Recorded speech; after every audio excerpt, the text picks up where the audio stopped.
Hello Global Family, maraming pong salamat for tuning in sa aming YouTube channel.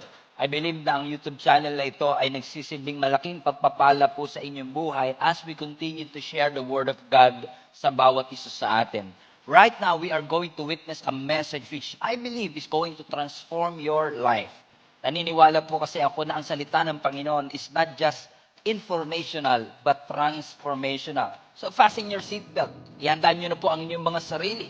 Kung kayo po ay may mga notebook, may mga ballpen dyan, i-ready nyo na rin po because I believe that this word is going to change your perspective and the way you see the Lord.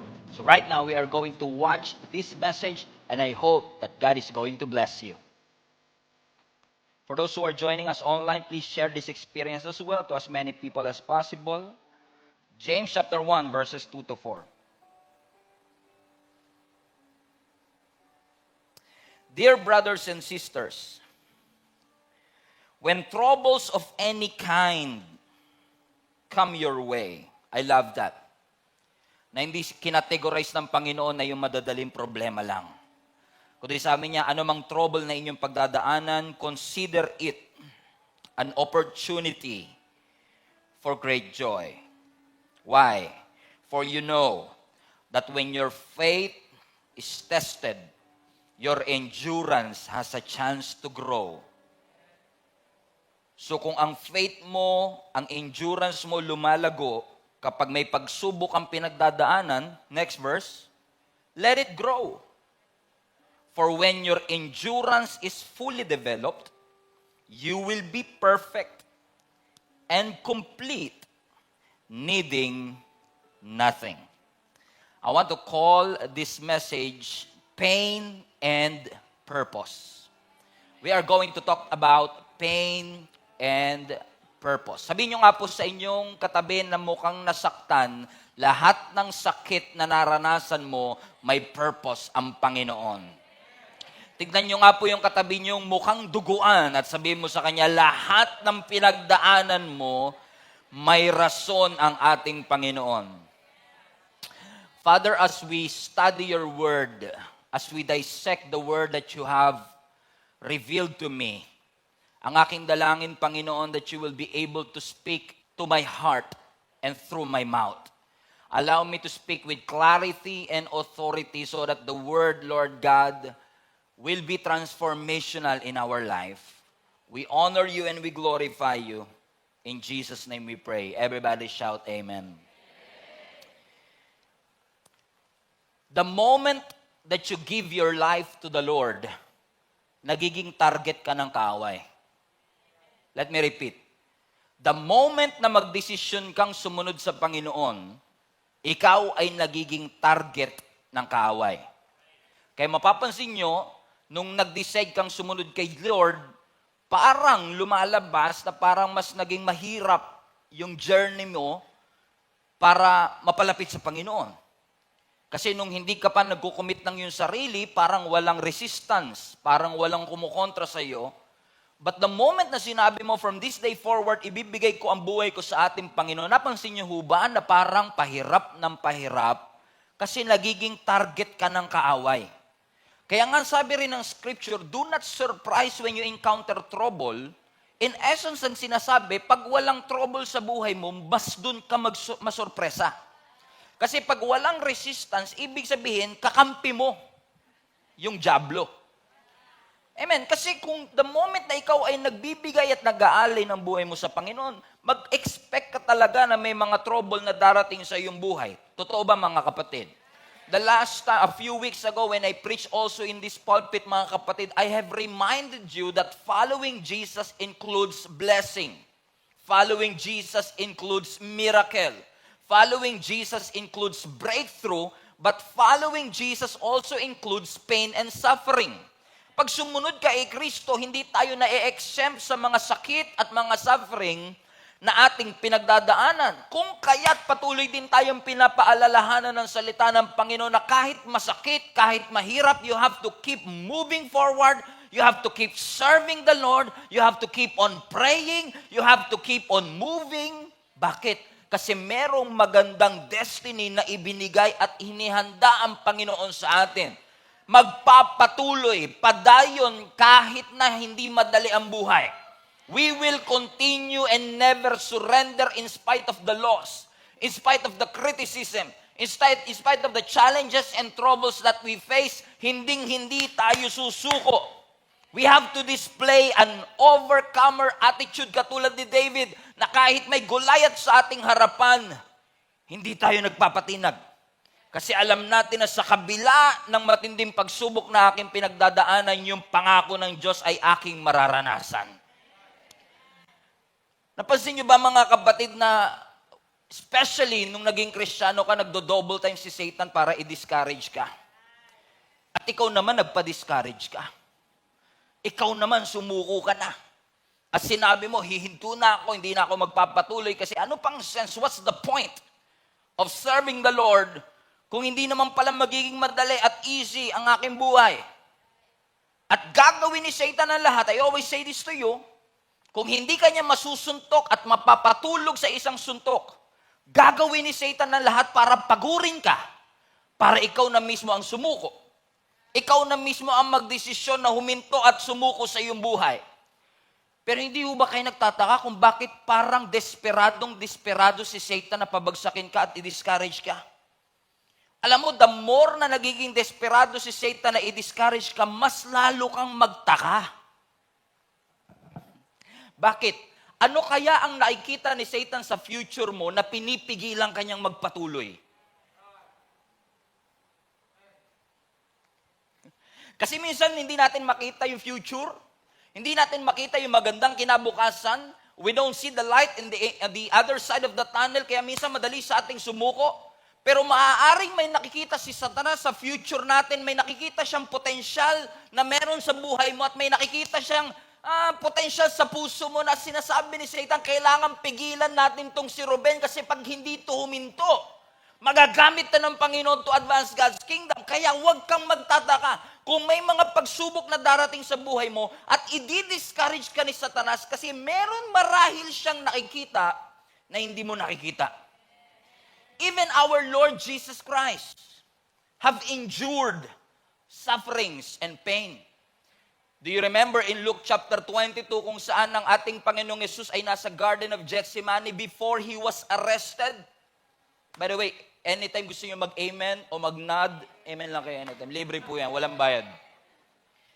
Nasabi ng scripture, nung si Jesus ay nananalangin sa atin, ang sabi niya sa Ama, Father, if it is your will, take this cup, take this sorrow away from me. Kumbaga, just by the thought of the sufferings that Jesus is about to go through, Jesus knows He will be humiliated. Alam ni Jesus, duduraan siya. Alam ni Jesus, bubugbugin siya.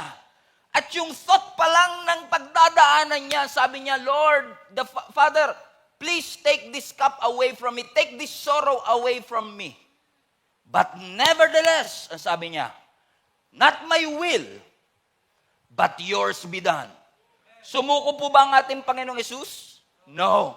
Kahit alam niyang aarestuin siya, kahit alam niyang ipapahiya siya, kahit alam niyang papatayin siya, ang sabi niya, Lord, hindi kalooban ko, hindi convenience ko, Ama, kundi yung kalooban mo ang mangyari sa buhay ko. Bakit mga kapatid, kapag mas matindi ang purpose mo, mas matindi ang pagdadaanan mo. Let me repeat para sa mga hindi narinig, kapag matindi ang purpose mo, matindi ang pagdadaanan mo. Kapag maganda ang destiny na inilagay ng Lord sa buhay mo, mag-expect ka na matindi rin ang pagdadaanan mo. Alam niyo, hindi aksidente na si Jesus Christ, nung before siya inaresto, ay nasa Garden of Gethsemane. Everybody say Gethsemane. Ang daming garden, pero ba sa Gethsemane? Because Gethsemane means oil press. Everybody say oil press. Sa Gethsemane kasi doon tumutubo yung maraming olive tree na nagpo-produce ng olive fruit, na nagpo-produce ng olive oil. Amen? So, sa dami-dami ng garden, sa Gethsemane talaga, ang ibig sabihin ay olive press. Kasi maraming olives na nagbibigay ng maraming olive fruit na kapag piniga mo, magpo-produce ng olive oil. Ibig sabihin, yung oil lumalabas lang kapag piniga. So kapag may crushing, dun nakikita yung benefits. And Jesus, in essence, was in the spiritual realm, was in essence being crushed. Kaya sabi niya, Lord, take this cup away from me. In the Garden of Gethsemane, I believe to remind all of you that if you want the benefit, sometimes you have to be crushed. Mapipiga ka talaga. Naalala niyo si Apostle Paul, no, minsan sinabi niya, we are being pressed, oil pressed. We are being pressed on every side. Naranasan niyo po ba yun, mga kapatid? Okay lang may problema, wag lang sabay-sabay.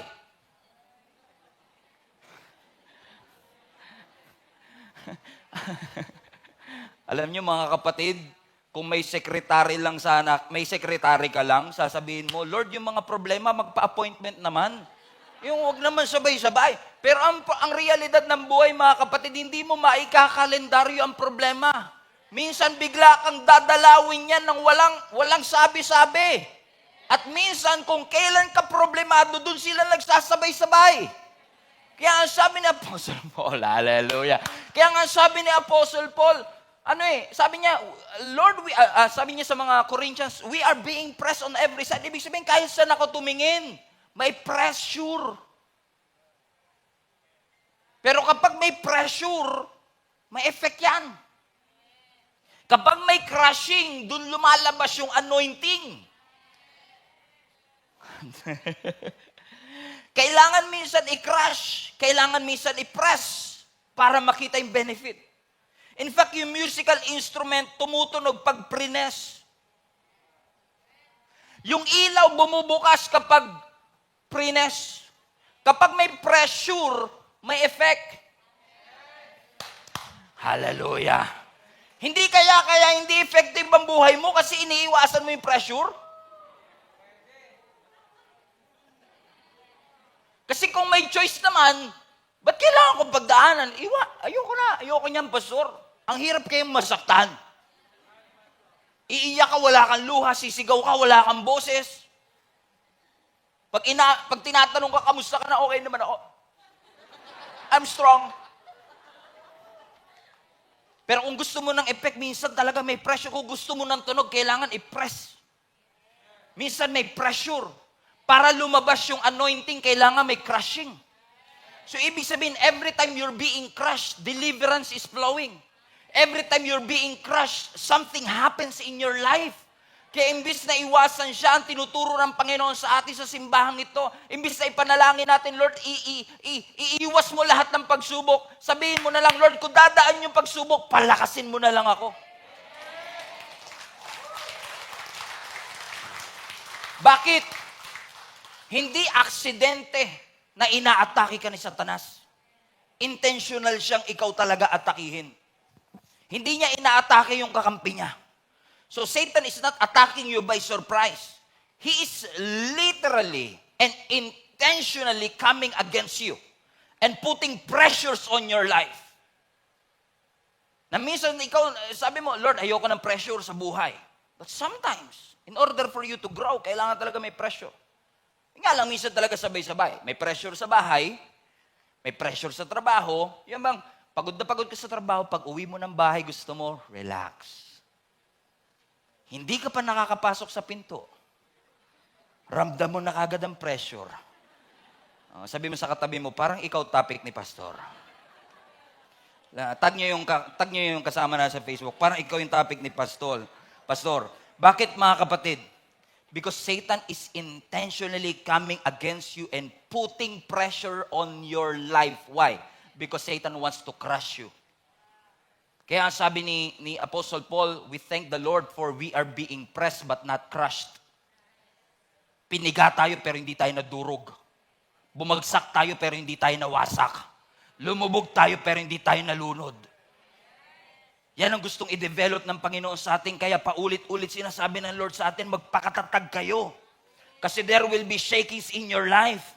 There will be challenges in your life. Pero katulad ng pinangako ng Lord sa Psalms, the righteous shall flourish. Ang mga matutuwid, mag-flourish sila like a palm tree.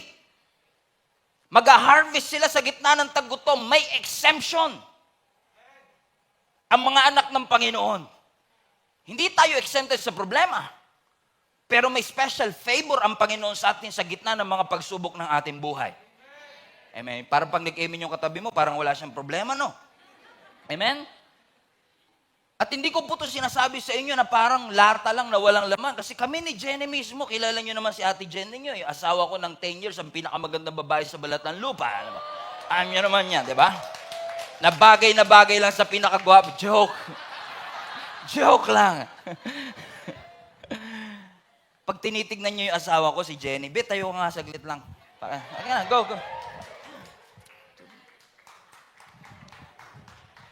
Kasi may mga doubters dito sa gitna eh. Nahiya tuloy siya.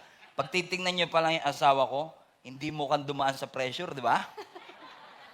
Tingin ka sa camera, yan. Mukha bang dumaan sa pressure? Hulaan niyo kung ilang taon na to. Maniniwala ba kayong mas matanda pa ako sa kanya? Hindi, mas matanda siya sa akin pala. What's wrong with you? Pastor nyo kami, guys. Amen? Kung titignan nyo si Jenny, para hindi dumaan sa pressure. Kaya huwag kayo magpapadaya sa mga katabi nyong tad-tad na moisturizer lang. Sabi mo sa katabi mo, moisturizer lang ba yan? Amen. Bakit mga kapatid? Kasi sa totoo lang, kung titignan mo yung katabi mo ngayon, mas pangit pa sana yan. Kung pagbabasihan yung problema lang, ang tindi ng problema ang pinagdaanan niyan, yung eye bag niyan hanggang bewang na dapat. Ang tindi na sana, hindi mo na yan makikilala, pero tignan mo ngayon. Very radiant ang mukha. Parang may glory. Ang Panginoon, bakit? Press but not crush. Piniga pero hindi nadurog. Amen. Nagpatuloy kasi. O tignan nyo yung mga sumuko, ano nangyari? Kasi, alam nyo mga kapatid, we are so blessed. We are so blessed. Ang mga Kristyano, we are so blessed because we know something that other people don't. Kaya tayo nakakapagtiis. Kaya nakakapagsimba ka pa rin kahit wala kang pera. Kaya nakakangiti ka pa rin kahit wala kang pang-ulam. Parang ang dami nag-amen doon sa pera. Alam mo yan, Mars, ha? Mamaya, pautang, ha?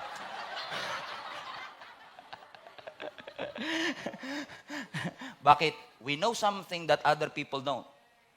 Alam natin na hindi panghabang buhay ang anumang sakit na ating pinagdadaanan. The pressing and the crushing season is not permanent. It's a stage of life. Stage. Nasa stage ako ngayon. Maganda yung stage. Wide shot, please. Maganda yung stage. See? Pero hindi ako dito natutulog. Hindi ako dito nagbibihes. Hindi ako dito nakatira. Kahit gaano kaganda yung stage, mamaya bababa ako kasi stage lang yan. And if you know that whatever you are going through, heartbreak, loss, difficulty, challenge, and even criticism, na lahat yan ay stage of life na hindi ka mamamalagi dyan at hindi yan ang purpose ng Panginoon sa'yo. Kahit nahihirapan ka ngayon, kahit umiiyak ka ngayon, alam mo, bababa ka din. Alam mong matatapos din ang lahat ng bagay. Even though the enemy seeks to afflict you, even though the enemy wants to destroy you, even though the enemy wants to destroy your testimony and destroy your integrity, papahiyain ka ni Satanas, pero alam mo, hindi ito habang buhay. Na kahit mahirap, kahit malaki ang higante sa harapan natin, alam natin that greater is Jesus that is in us than he that is in the world. That in this world we will experience many troubles, but take heart, for Jesus have overcome the world. Sabi mo sa katabi mo, hindi yan habang buhay. Kaya nga sabi ng scripture ulit, balikan natin, for you know that when your faith is being tested, ang endurance mo lumalago. Na kung dumarating man ang trouble sa iyo of any kind, pumili ka na ng pinakamatinding problema. I-consider mo yan na pure joy. Sapagkat sa pamamagitan ng pagsubok na yan, tumitindi ang iyong tolerance, ang endurance mo at determination mo. Mapapansin nyo ito mga kapatid, nung bago kang Kristiyano, ang sabi mo, I have decided to follow Jesus. Ngayon, I am determined to follow Jesus. Nagbabago talaga eh. Kasi minsan hindi sapat yung desisyon eh. Kailangan may determinasyon ka talaga magpatuloy na hindi ka susuko. Kasi walang certain sa mundong ito. Kahit gaano ka kalusog ngayon.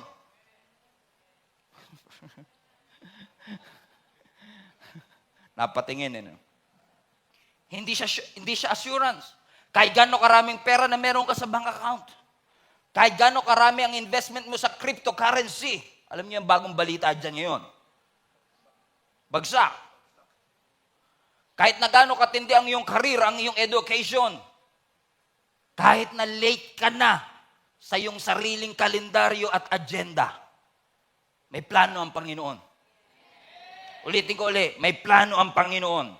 At yung plano ng Panginoon mas maganda sa plano mo, kapatid. Napansin niyo ba minsan si Lord sasadyain talagang i-detour ka? Pag-aantayin ka talaga.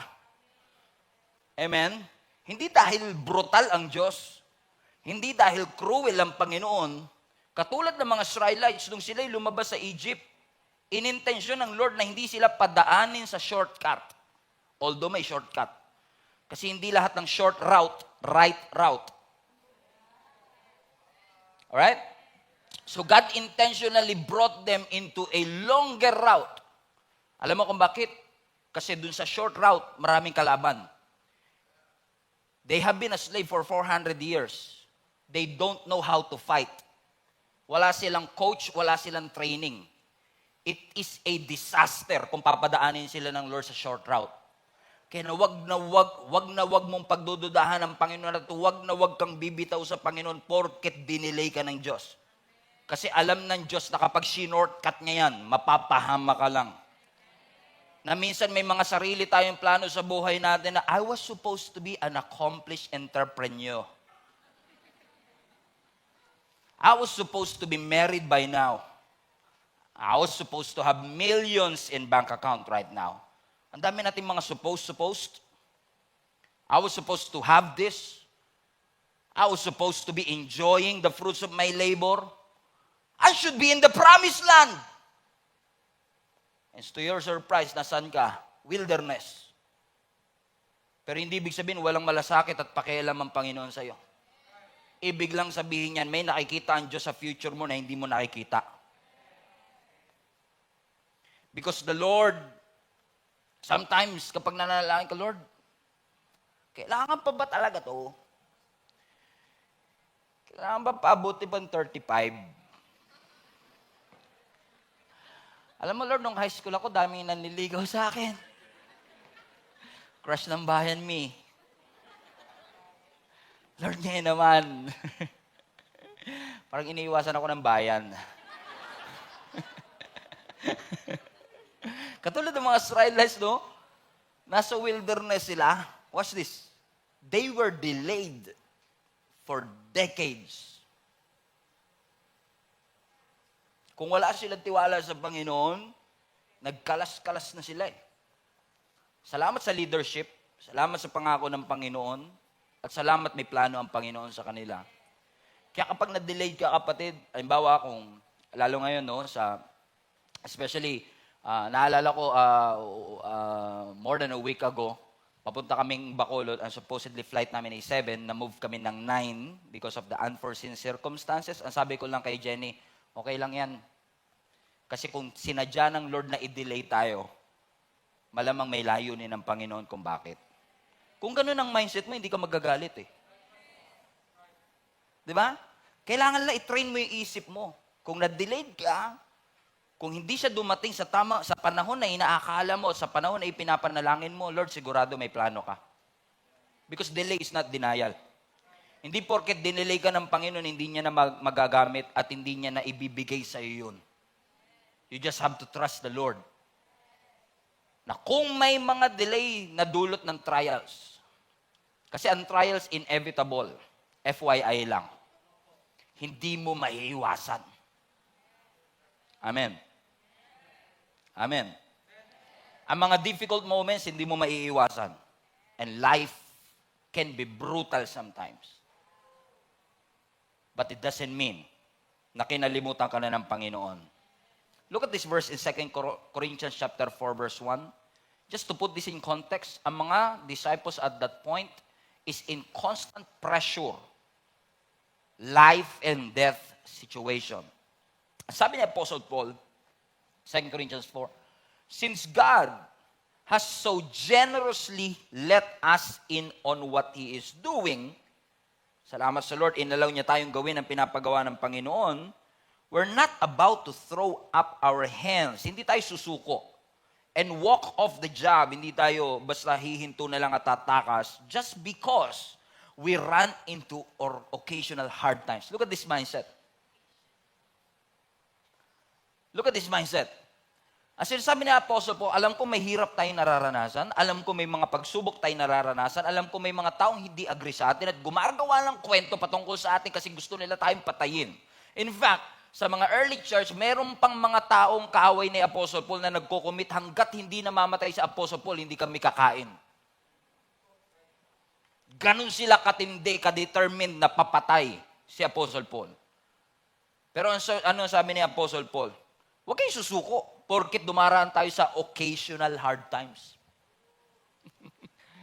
Hindi natin tatakasan ng pagtawag ng Panginoon kasi privilege nga to in the first place. Porke ba, akala ba natin, in essence, sinasabi ni Apostle Paul, akala ba natin pag naglingkod tayo sa Panginoon, worry-free? Akala ba natin pag naging Christian tayo at naging follower tayo ni Jesus Christ at sinishare natin ang gospel, wala na tayong pagsubok na pagdadaanan? Meron. Pero hindi porkit dumadaan tayo sa occasional problem, I love his mindset. Hindi porkit dumadaan tayo sa occasional problem, susuko na tayo.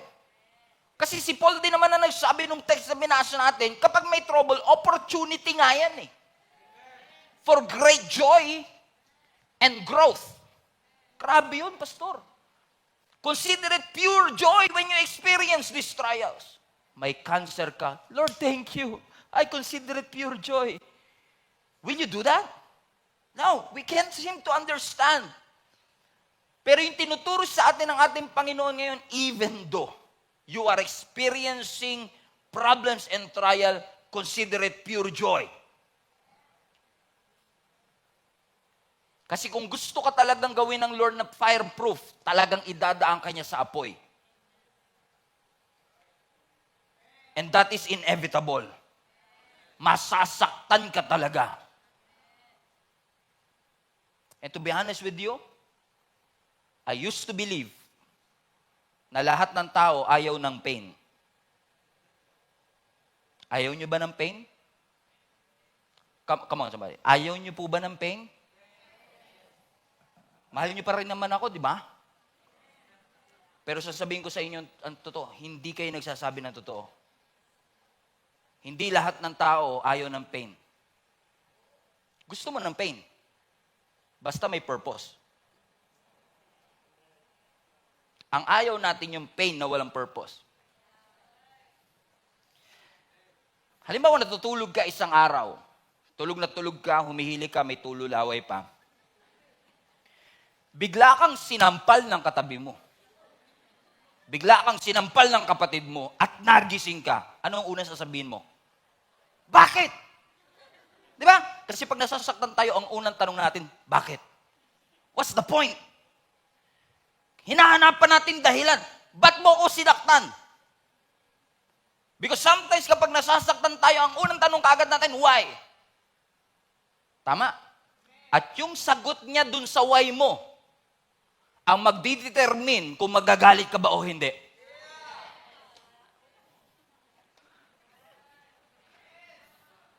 Kasi kapag sinabi niyang, it's a prank,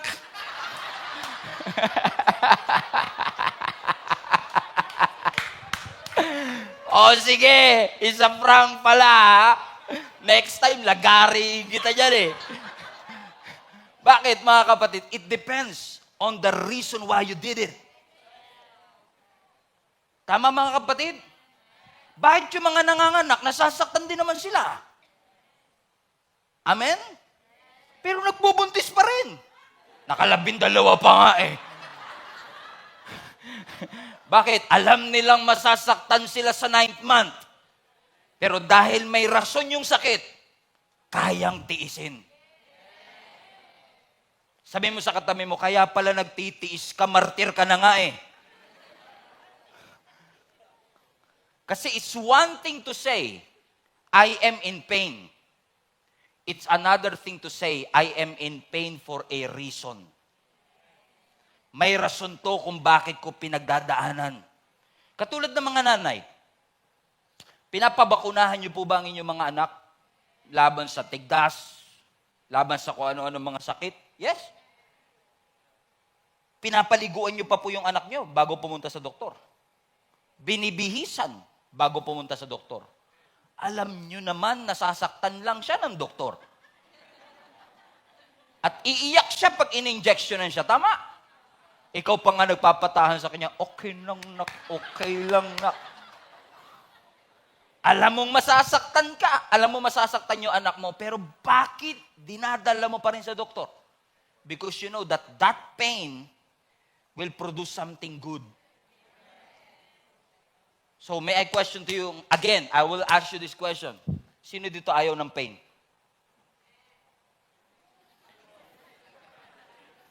Diba? It depends. Mas tanggap mo ang pain basta may purpose. Let me repeat. Mas tanggap mo ang pain basta may purpose. Matatanggap mong nawalan ka ng trabaho basta may purpose. Matatanggap mong nalulugi ang negosyo basta may purpose. Mas matatanggap mo nagkakalama. Kasi tanong natin, Lord, what's the point? Kasi hindi tayo exempted sa pain, but we know something about the pain that others don't. Kaya kahit mahirap mag-exercise at masakit sa tuhod, masakit sa katawan, exercise ka pa din. Tama po. Nagkakasundo po ba kayo ng mga magkakabarkada na, bukas jogging tayo. Alas 4 ng umaga, nandun na tayo sa Roas Boulevard, jogging tayo. Ba't natatawa kayo? Alam nyo na kasi mangyayari, di ba? 8 o'clock in the morning. Tulog pa lahat. Pero sino sa inyo agree mga kapatid? May mga kilala ba kayo nagbabayad pa ng membership fee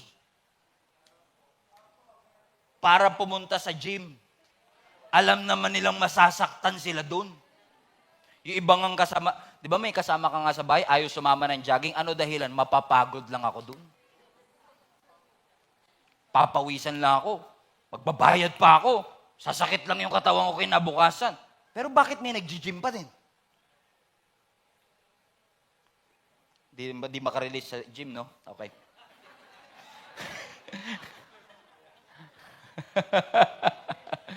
O sino to? May kakilala kayo nagsabi, sa 2023, diet na ako. Yan. Okay, sa 2023, diet na ako. Okay, may kilala kayo? O ikaw mismo to, no? Kahit tahimik ka. Okay, sa 2023, diet na ako. Tapos, sabi mo, hindi ako kakain ng dinner na. Ano na lang ako, after 6, okay, ganito lang. IF ako, intermission fasting. Magsasayaw ka habang fasting. Intermission. Di alam. Intermittent fasting. Di ako kakain ng dinner kasi, because alas 8 na ng gabi, no? Kumakalam na yung sikmura mo, sumasakit na yung tiyan mo. May load pa ba yung grab ko? Pero bakit merong kayang tiisin? Kaya mong tiisin because you know that it will produce something good. So the painful experience in your life will remain painful unless you understand na may purpose ang Panginoon sa iyong buhay. Kasi kung alam mo na may satisfaction, alam mo na may reward, alam mo na may accomplishment, titiisin mo. Kasi alam mong hindi ka pinapahirapan ng Panginoon na wala siyang dahilan. Listen to me mga kapatid, God will never waste your pain.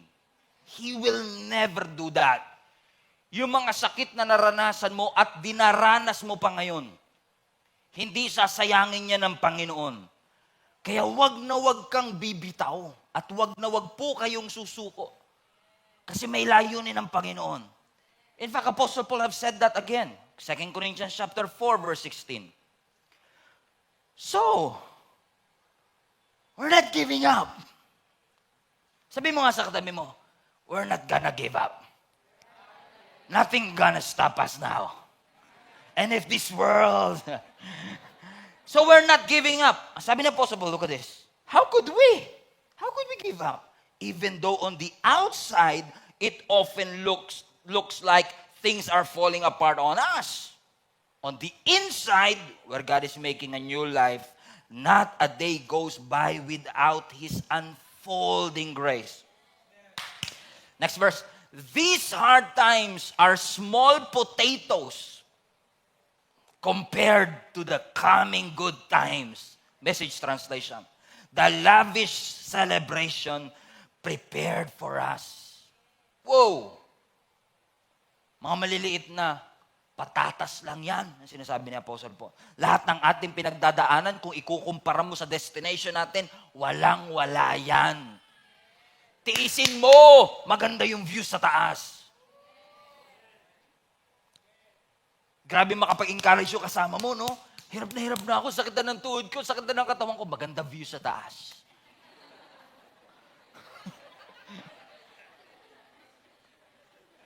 Gutom na ako para magkasya yung medium. Grabe motivation, no? And unfortunately, we are missing our purpose. Hindi natin nakikita ang purpose natin simply because we try to avoid the pain. Iniiwasan natin. But you know what, mga kapatid? If you will just interpret your pain through the lens of God's perspective, na may purpose ang lahat ng pain na ito, that we are not just figuring out what are we going to do with our pain, but what are we going to do in our pain? Nakatulad ng sword o ng espada, may heat, may init, at may martilyo. They keep on pounding it. Di ba yung mga espada? It looks torture. Pero hindi siya magiging effective kung hindi siya dadaan sa beating. And if you know somebody na effective sa kanyang ministry, dumaan sa matinding beating yan. Kasi hindi ka magiging effective kung hindi ka idadaan ng Lord sa mga beating ng iyong buhay.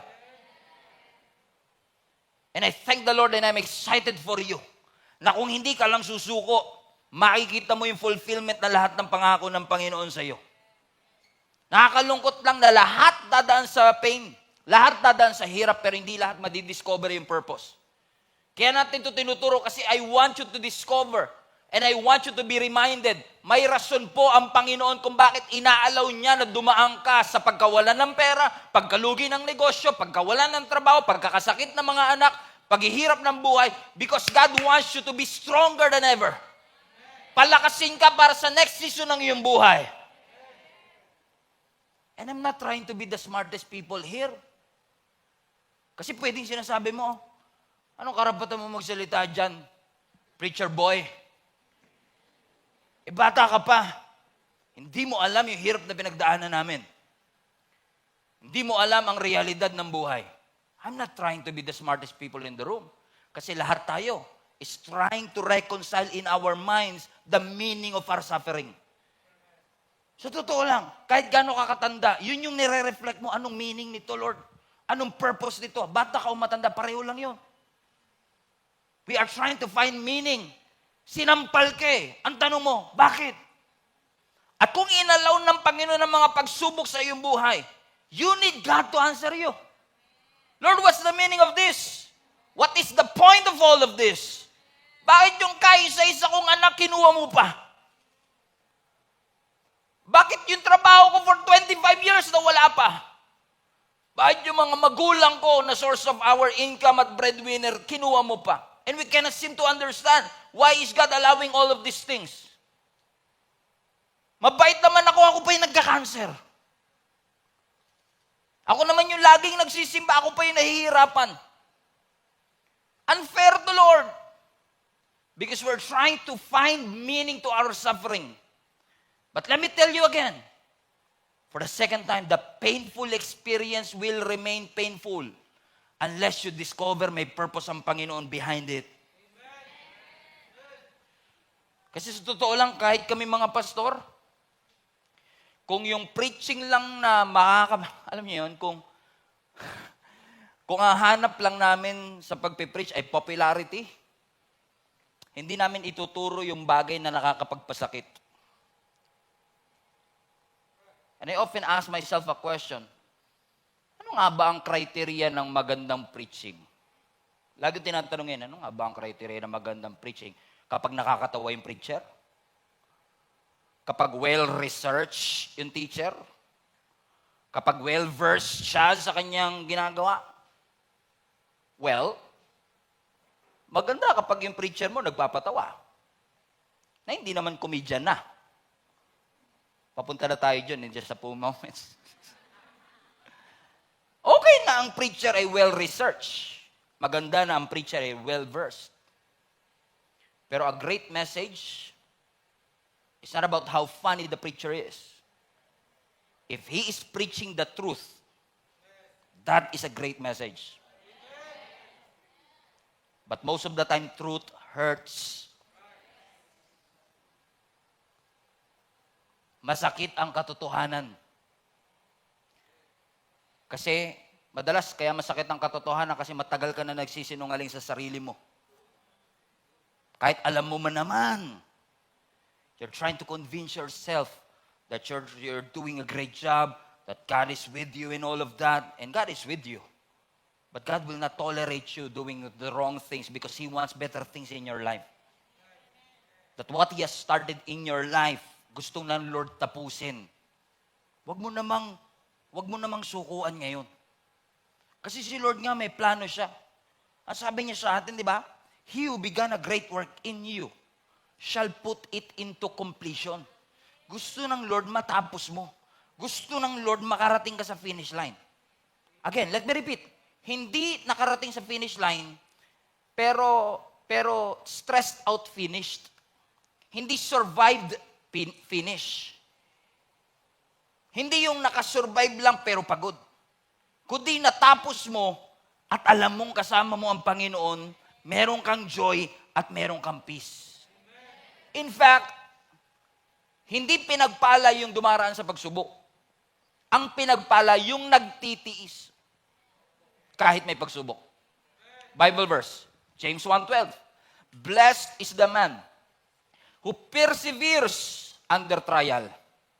Because when he stood the test, tingnan nyo, kapag napagtagumpay, ibig sabihin, kapag natiis niya, kapag na-survive niya, everybody read this, he will receive the crown of life that God has promised to those who love Him.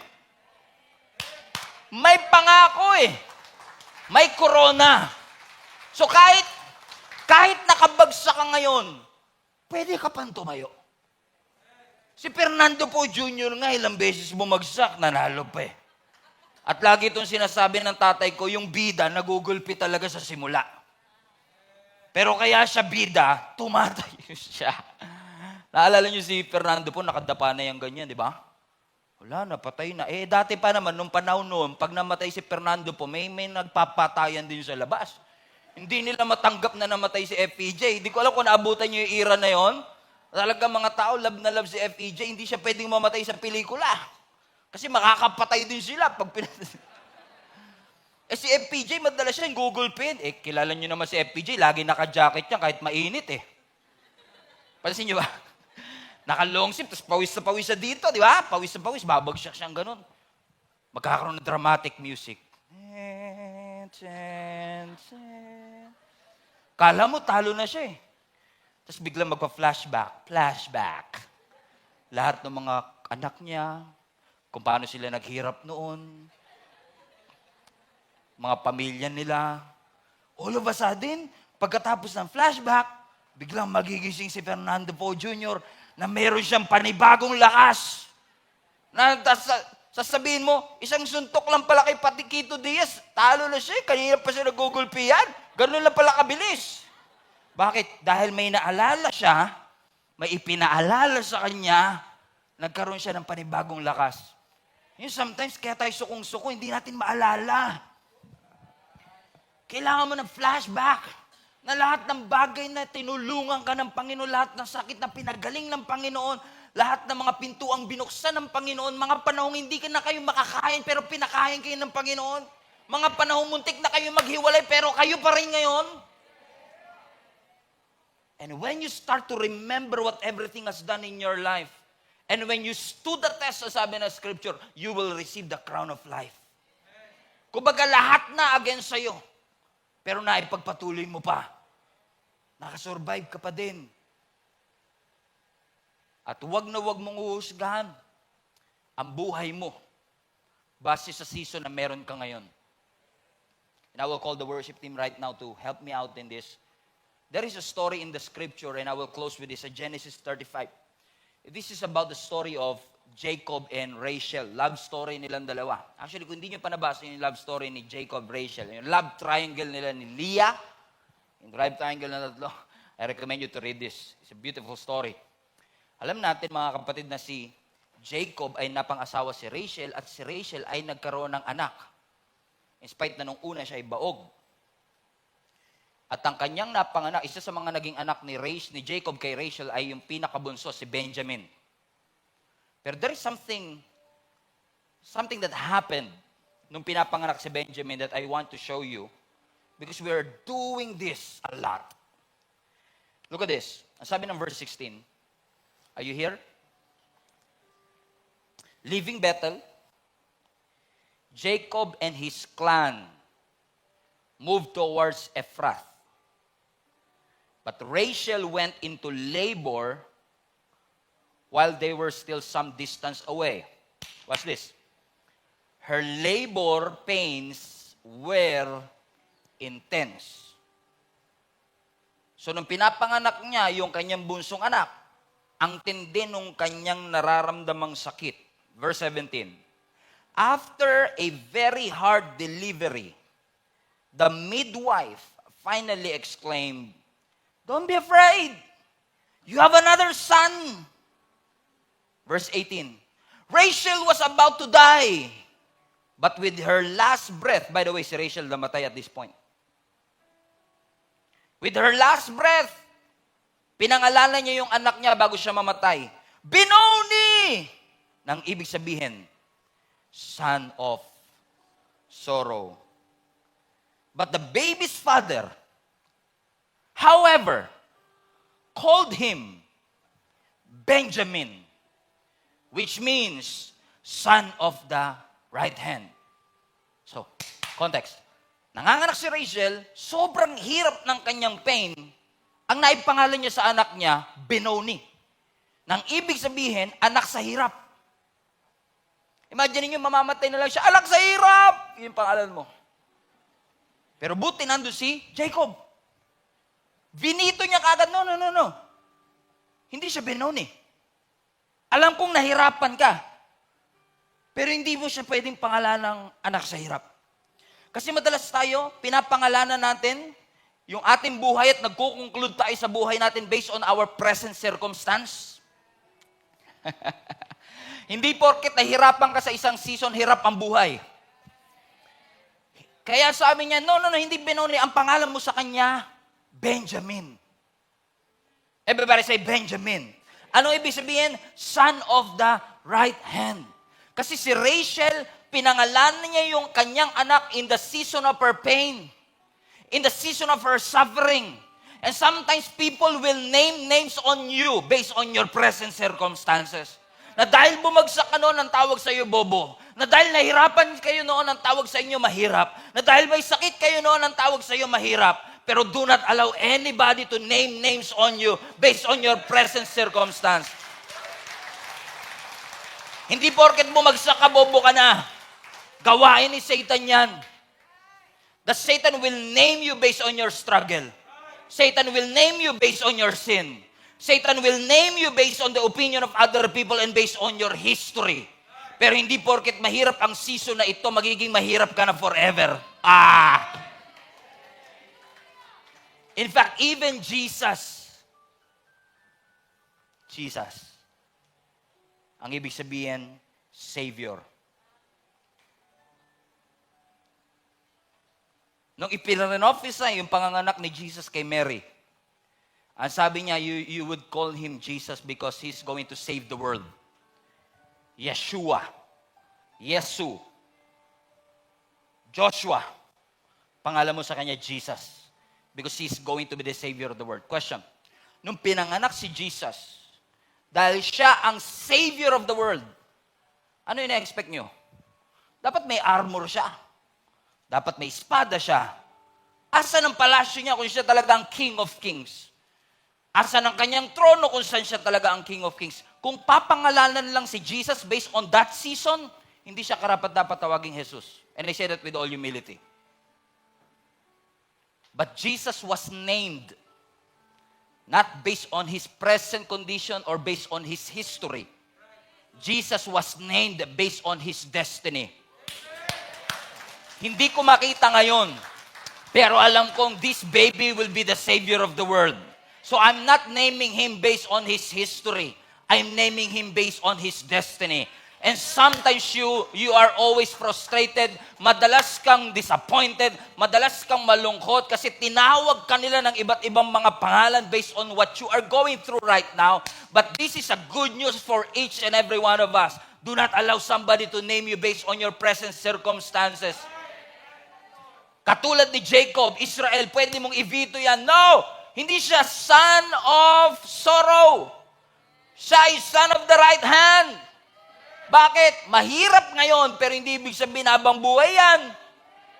Romans 8:18, I consider that our present suffering are not worth comparing with the glory that will be revealed in us. Kung ang uusgahan mo lang ay yung present suffering, susuko ka na. Kung ang pag-uusgahan mo lang yung present circumstance, marami kang ipapangalan sa iyong sarili. Katulad ko, pinangalan ng alien, mongoloid, pamilya ng mga Sorites, sinabihang walang mararating, walang talent, tamad, walang future. Pero maraming salamat sa Panginoon. Stephen, amen, is called, kahit na sinabihan nila ng mali noon, kahit hindi pinaniwalaan noon, salamat sa Lord, meron siyang magandang destiny na ibinigay sa bawat isa. At alam kong ganun din sa iyo. May purpose ang Panginoon sa iyo. Gagawin ni Satan ang lahat para sumuko ka.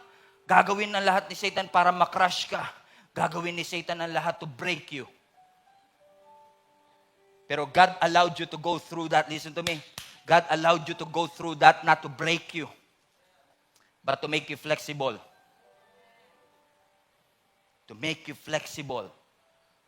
So that whatever pain that you will go through in the next season of your life, lagi mong papaalala sa iyong sarili, hindi na susurpresa ang Diyos sa lahat ng pinagdadaanan ko. At kapag nahihirapan ako, sasabihin ng Lord, oops, sorry. No, God is not surprised with what you are going through right now. In fact, every trial that you faced, every challenges that you faced, every problems that you have encountered is a setup for growth. Is a setup for promotion. I live in this world long enough to realize na maraming promotion nakapackage sa pain. So it's your choice.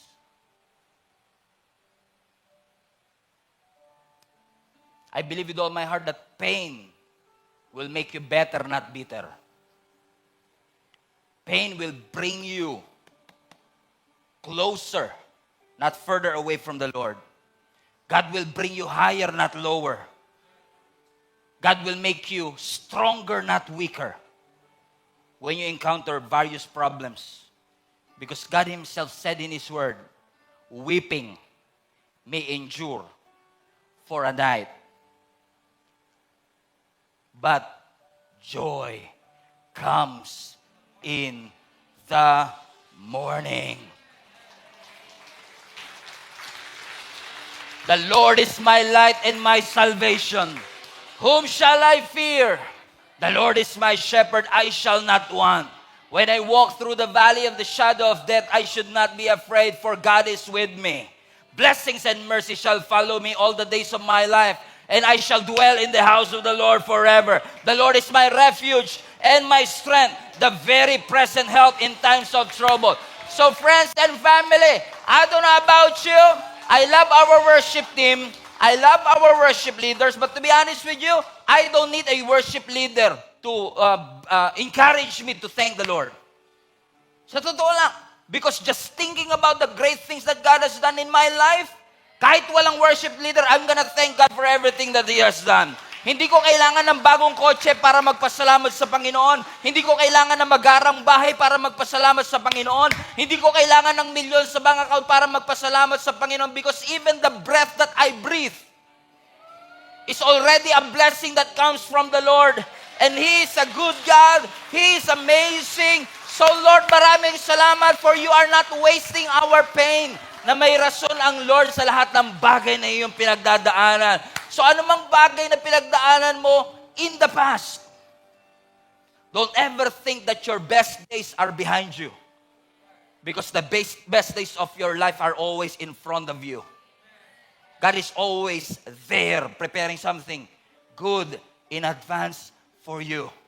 Just remember, God has a purpose for your pain. God has a purpose for your pain.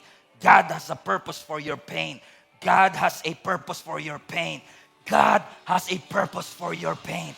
Everybody, say that with me. God has a purpose for my pain. Ano mang sakit na nararamdaman ko, may purpose ang Panginoon. Ano mang hirap na pinagdadaanan ko, may purpose ang Panginoon. Hindi hinayaan ng Lord na dumaan sa hirap ang aming pamilya na walang dahilan. May rason ang Panginoon kung ba't niya inalaw ito sa amin. Because God has always have a purpose for my pain. Sobrang hirap na kasi, Pastor. Hindi ko alam, parang feeling ko, mawawasak na ako. Paano kung nawasak ako? Well, kung mawasak ka man, God will fix you. Paano kung mag-crush ako, Pastor? Well, kung mag-crush ka man, God will build you up. When you're down, God will lift you up. When you are in trouble, God will help you out. When you are broken, God can make you whole. He will. Everybody head bow, every eye closed all across this place, and those who are joining us online as well. Hello Global Family, you made it this far. Once again, marami pong salamat for tuning in, and I pray na yung salita pong ating napakinggan ay makapagbigay po ng conviction at malalim na revelation sa inyong puso upang mai-apply po natin sa ating buhay so that transformation will happen in our life. If this ministry have been a blessing into your life, I want to encourage you to share this video to some people that you know na maaaring nangangailangan din katulad mo ng mensaheng ito.